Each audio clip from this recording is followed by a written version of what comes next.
की रहमत अब कहर बनकर ढा रही है। पटना पूरी तरीके से डूब चुका। नमस्कार, न्यूज फॉर नेशन देख रहे हैं आप और मैं आपके साथ प्रार्थना। पिछले 36 घंटों से लगातार हो रही मूसलाधार बारिश ने पटना की तस्वीर ही बदल कर रख दी है। बात करें तो बिहार की राजधानी पटना के कई ऐसे इलाके हैं जो अब भी पानी में डूबे हुए हैं और इसको लेकर के नगर निगम द्वारा कुछ भी नहीं किया जा रहा है। जी हाँ, बता दें कि जहां एक तरफ रविवार देर रात से बारिश होना शुरू हुई थी, मूसलाधार बारिश हो रही थी, जिसके बाद से कई इलाकों में पटना के पानी जम गया था। इतना ही नहीं, रेलवे ट्रैक्स की बात करें तो वो भी पूरी तरीके से डूब गई थी। हमने आपको तस्वीरों के माध्यम से दिखाया कि किस तरीके से सोमवार की सुबह पटना पानी में डूबा हुआ था। जी हाँ, और इसी के साथ साथ अब जो है सोमवार की देर रात भी लगातार मूसलाधार बारिश हुई, जिसके बाद से जो सोमवार सुबह का पानी था वो भी नहीं निकला था। तो वहीं दूसरी ओर सोमवार की देर रात से जब बारिश हुई तो ये पानी और भी ज्यादा दुगना हो गया। तो वहीं नगर निगम द्वारा कुछ भी नहीं किया जा रहा है ऐसा लग रहा है, क्योंकि जो पानी का लेवल था वो कुछ कम नहीं हुआ बल्कि बढ़ चुका है। इसको लेकर के लोग जो है वो काफी ज्यादा परेशानी में है। बच्चे स्कूल नहीं जा पा रहे, ऑफिस जाने वाले जो व्यक्ति हैं वो घरों में कैद है। बच्चों और बुजुर्गों का बाहर निकलना मुश्किल हो गया है। हम आपको तस्वीरों के माध्यम से दिखा रहे हैं कि किस तरीके से पटना पूरी तरीके से पानी पानी हो गया है और खुदा की रहमत अब कहर में तब्दील नजर आ रही है। बीते 36 घंटे से मूसलाधार बारिश ने शहर की सूरत ऐसी बदल डाली कि सड़कें नहीं दरिया नजर आने लगी हैं। हर चौक चौराहा, गली कूचा और मोहल्ला मानो समंदर की आगोश में कैद हो गया है। राजधानी पटना पर आसमानी आफत कुछ इस अंदाज में टूटी कि शहर की रूह कांप उठी है। पिछले 36 घंटों से लगातार हो रही मूसलाधार बारिश ने शहर की सूरत को कुछ यूं बदल डाला कि हर नुक्कड़, हर गली, हर चौक समंदर की गोद में कैद नजर आया। पटना मानो तो पानी की कैद में आ चुका है और एक ऐसा शहर जहां ना सड़क बची, ना रास्ता, ना रफ्तार और ना ही राहत। जी हाँ, पटना जंक्शन जो कभी सैकड़ों ट्रेनों की सरगर्मी से गूंजता था, अब एक वीराना तालाब बन चुका है। रेलवे ट्रैक जलमग्न, प्लेटफॉर्म पर 2-2 फीट पानी, हर तरफ हाहाकार। डाक बंगला चौराहा जहां से शहर की रफ्तार दौड़ती थी, अब 4 फीट गहरे पानी में डूब पड़ा है। कंकड़बाग और पटना सिटी की हालत भी कुछ कम दर्दनाक नहीं है। इन इलाकों में अभी भी 3 से 4 फीट तक पानी भरा हुआ है। सोमवार की सुबह जब सूरज की पहली किरण झांकने को हुई, पटना जंक्शन का इलेक्ट्रिक सिग्नल सिस्टम पहले ही घुटनों पर था। जल जमाव से हुए शॉर्ट सर्किट ने पूरे सिस्टम को ठप कर दिया। करीब 9 घंटे तक ना कोई ट्रेन आ सकी, ना कोई रवाना हो सकी।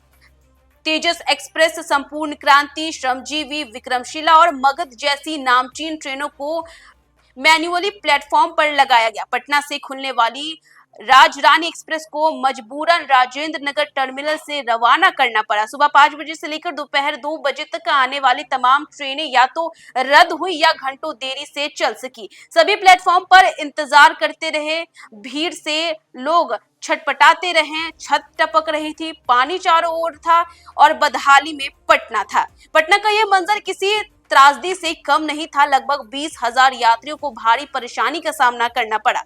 बुड़को और नगर निगम की तैयारियों की असलियत बारिश ने बहा डाली। इसी के साथ साथ ये भी बताया जा रहा है कि विशेष कंट्रोल रूम जो जल जमाव वाले इलाकों की निगरानी करने को बनाया गया था, वो महज एक दिखावा साबित हुआ। 16 निगरानी कैमरा लगाए गए थे, मगर जब जरूरत पड़ी तब ये कैमरे भी खामोश हो गए।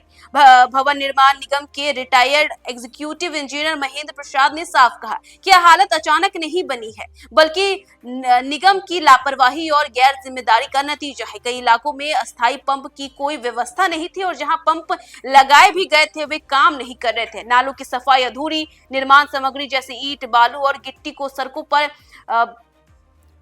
बेतरतीब छोड़ना, जल निकासी को पूरा तरह से रोक देना, नतीजा नालों का चौक होना, गंदगी का अंबार और हर तरफ पानी का तांडव। बिहार में मानसून अब अपने पूरे वेग में है और मौसम विभाग ने आज पूरे राज्य के लिए बारिश का अलर्ट भी जारी किया है। पटना समेत 15 जिलों में ऑरेंज अलर्ट घोषित किया गया, तो वहीं वैशाली, मुजफ्फरपुर, बेगूसराय, नालंदा जैसे जिलों में भी तेज बारिश और 30 से 40 किलोमीटर प्रति घंटे की रफ्तार से हवा चलने की चेतावनी दी गई।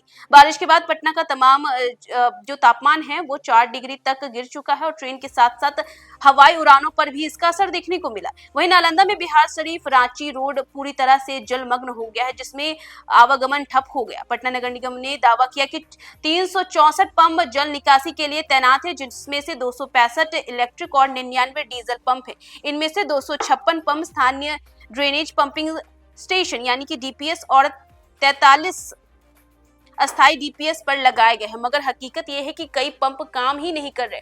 कुछ जगहों पे तो पंप लगाने की नौबत ही नहीं आई और जहां लगाए गए वहां समय पर चालू नहीं हुए। पटना पर खुद की रहमत, अब जो खुदा की रहमत है पटना पर, वो अब कहर बनकर तब्दील नजर आ रही है और बीते 36 घंटों की मूसलाधार बारिश ने शहर की सूरत को ऐसा बदल डाला कि सड़कें सड़कें नहीं रही, दरिया नजर आने लगी है। चौक चौराहे, गली कूचे और मोहल्ला मानो समंदर की आगोश में कैद हो गया है। पटना जंक्शन के बाहर 2 फीट तक पानी, डाक बंगला चौराहा पर 4 फीट की जल राशियां नजर आ रही हैं और ये किसी कयामत से कम नहीं है। रेल की पटरियां पानी में डूबी, इलेक्ट्रिक सिग्नल सिस्टम 9 घंटे तक खामोश रहा।